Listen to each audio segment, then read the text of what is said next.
दोस्तों नमस्कार। मेरे पीछे ये जो न्यूज़ की कटिंग लगी हुई है ये 26 अगस्त 2024 के भास्कर की कटिंग है। जो पीछे वाला पेज है उसमें एक खबर लगी हुई है कि कैंसर की कार टी सेल थेरेपी बच्चों में असरदार, कम समय में होगा इलाज।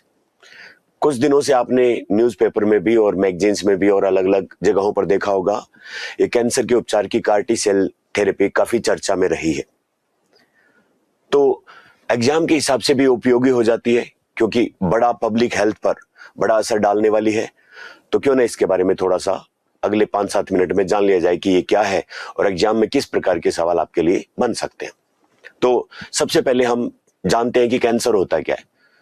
कैंसर जो है वो एक गंभीर बीमारी है जो पूरी दुनिया में मनुष्य के स्वास्थ्य के लिए गंभीर संकट पैदा कर रही है। कैंसर अगर सबसे सामान्य भाषा में कहा जाए तो अनियंत्रित कोशिका विभाजन को कैंसर कहते हैं। जिस भी जगह पर शरीर के जिस भी हिस्से में, चाहे वो लीवर है, किडनी है, चाहे वो हमारा डाइजेस्टिव सिस्टम है, स्किन है, या फिर जो है वो ब्रेस्ट है, या फिर जनन अंग है, जो भी हिस्सा, किसी भी हिस्से में अगर कोशिका का विभाजन अनियंत्रित हो जाता है तो वो अनियंत्रित कोशिका का विभाजन जो है वो कैंसर कहलाता है।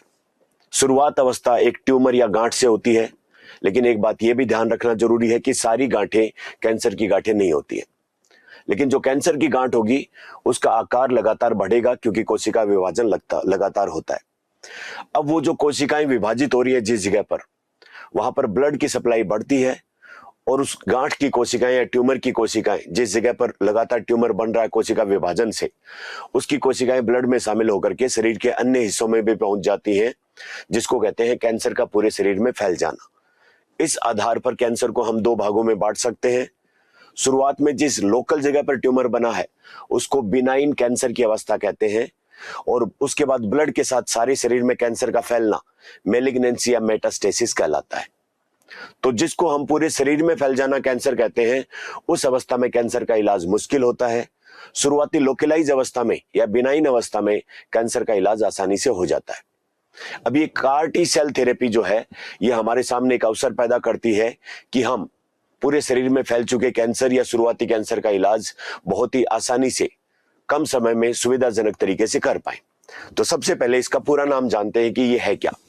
तो ये शब्द बना है CAR और -T, सिंपली इसको कार टी बोल दिया जाता है। यहां पर इसका अगर फुल फॉर्म देखें हम तो सीक फॉर होता है काइमेरिक। ये काइमेरिक शब्द जो है वो यूनानी सभ्यताओं में या उधर वाली जो वेस्टर्न फिलोसफी है उसमें एक ऐसे एनिमल के बारे में बताता है जिसमें एक से ज्यादा एनिमल की विशेषताएं हो। जैसे एक ऐसा जंतु जिसका सिर तो कछुए का हो और शरीर ड्रैगन का हो, या फिर एक ऐसी मछली जिसके शरीर में 2 मछलियों, 2 प्रकार की अलग अलग प्रकार की मछलियों की विशेषताएं हो।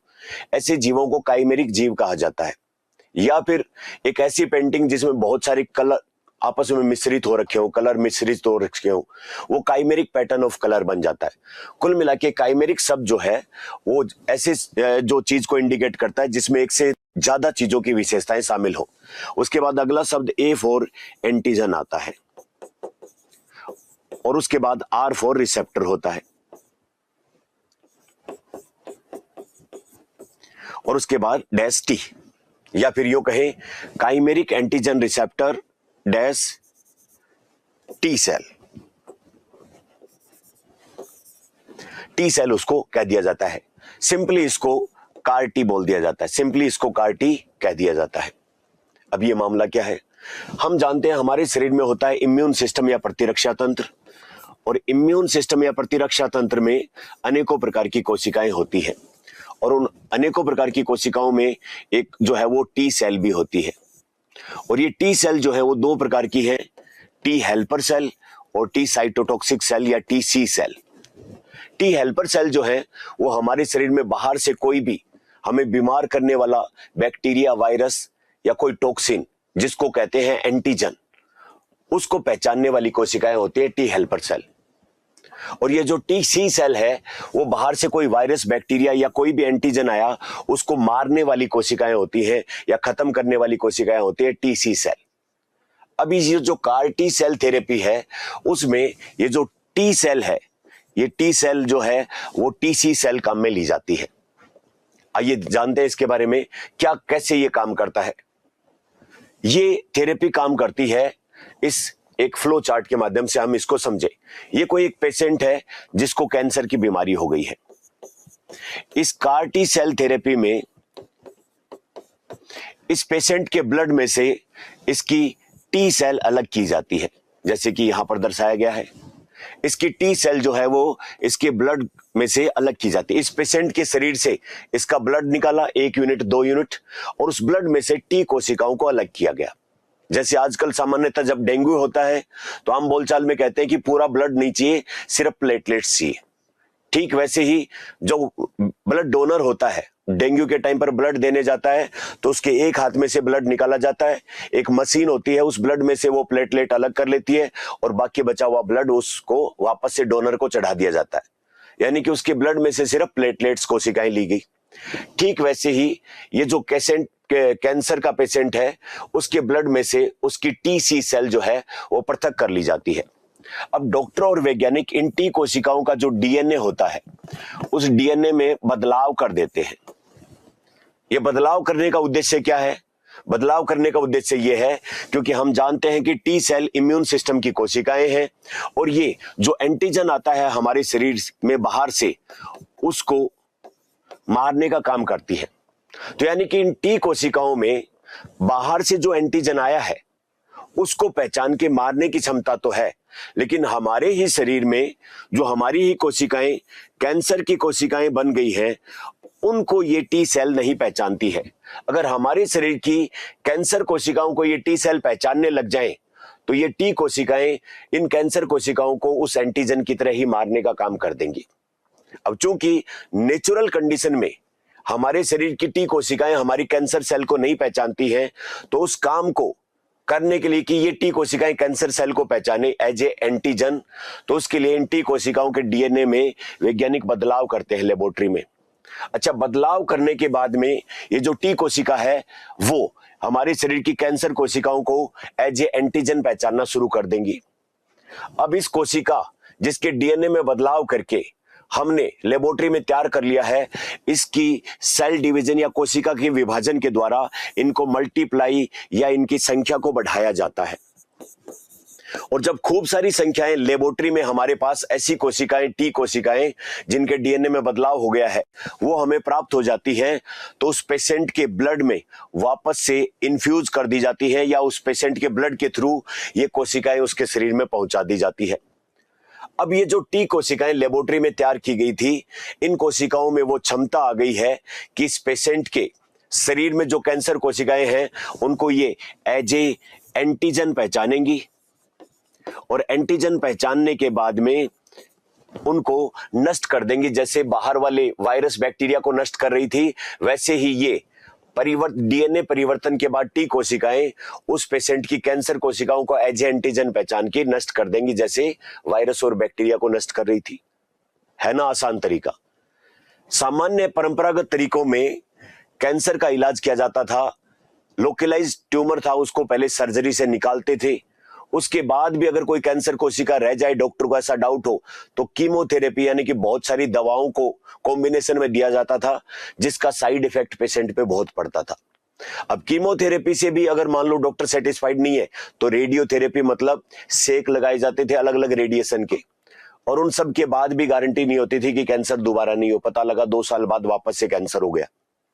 अब ये जो थेरेपी है, हमारे सामने हमारे ही शरीर की कोशिकाएं, जो कैंसर का पेशेंट होता है उसी के शरीर की ब्लड की टी कोशिकाएं, उनके डीएनए में बदलाव करके वापस से उनकी संख्या बढ़ाकर उस पेशेंट में पहुंचा दी जाए, तो ये टी कोशिकाएं जिनके डीएनए में बदलाव हो गया है, वो इस पेशेंट के शरीर की कैंसर कोशिकाओं को एज ए एंटीजन समझता है और उनको खा खा के उनको नष्ट कर देता है। यानी कि न तो बिना काम की दवा देनी है, न बिना काम की विकिरणें हानिकारक उसके शरीर पे डालनी है, और इलाज की सक्सेस रेट बहुत ज्यादा। इसी थेरेपी का नाम है कार टी थेरेपी। ये थेरेपी चर्चा में क्यों है? ये थेरेपी लगभग 1980-90 के आसपास से अमेरिका और अन्य विकसित देशों में कैंसर के उपचार के लिए उपयोग में लाई जा रही है, लेकिन अभी हाल ही में पिछले दिनों हमारे शरीर में, हमारे देश के 3 महत्वपूर्ण संस्थान, जिसमें एक का नाम है Tata memorial hospital. Tata memorial hospital Mumbai में है। इसके बाद दूसरा संस्थान आईआईटी बॉम्बे,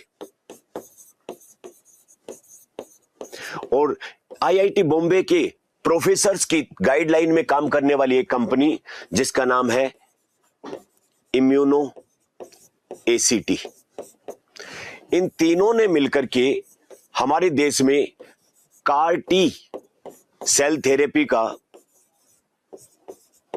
एक देसी संस्करण या स्वदेशी या इंडिजिनस जो है वो संस्करण या यूं कहे वर्जन तैयार किया है, जिसका नाम रखा गया है नेक्स कार 19। Next car 19।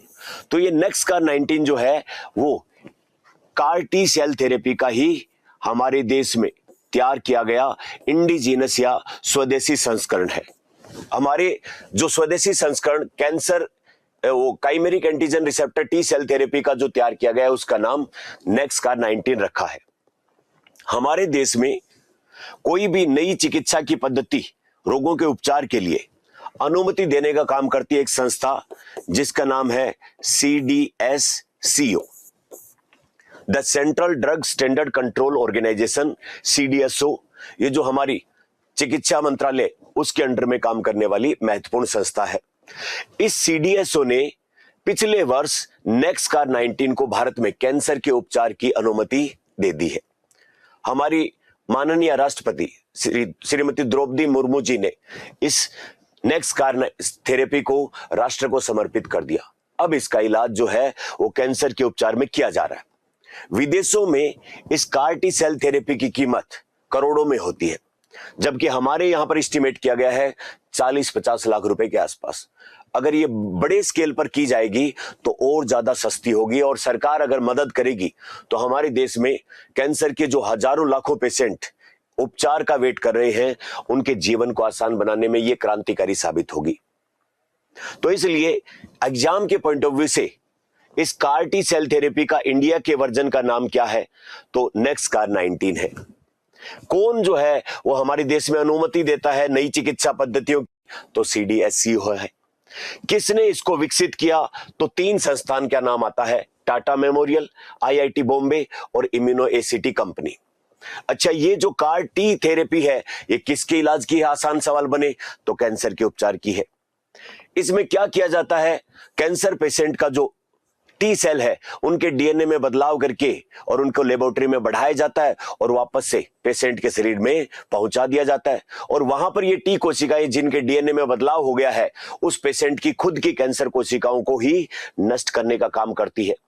सामान्य अवस्था में किसी भी व्यक्ति के शरीर की टी कोशिकाएं उसकी खुद की कोशिकाओं को नष्ट नहीं करती है, लेकिन वो बाहर से जो कोई एंटीजन जैसे कि बैक्टीरिया, वायरस या कोई टॉक्सिन आता है उसको नष्ट करने का काम करते हैं। यानी कि वैज्ञानिकों ने एक चीज को पकड़ा कि टी कोशिकाओं में यह क्षमता होती है कि वो एंटीजन को नष्ट कर देती है, लेकिन कैंसर कोशिकाएं इसलिए बच जाती थी कि टी कोशिकाएं उसको एज ए एंटीजन नहीं पहचानती थी। अब उसको नहीं पहचानती थी तो कैंसर कोशिकाओं को टी कोशिकाएं कुछ नहीं कहती थी। वैज्ञानिकों ने सिर्फ टी कोशिकाओं के DNA में इतना बदलाव किया कि वो कैंसर कोशिकाओं को एज ए एंटीजन पहचाने और मामला खत्म। मिलते हैं इसी प्रकार के रोचक वीडियो में अगली बार। Thank you very much.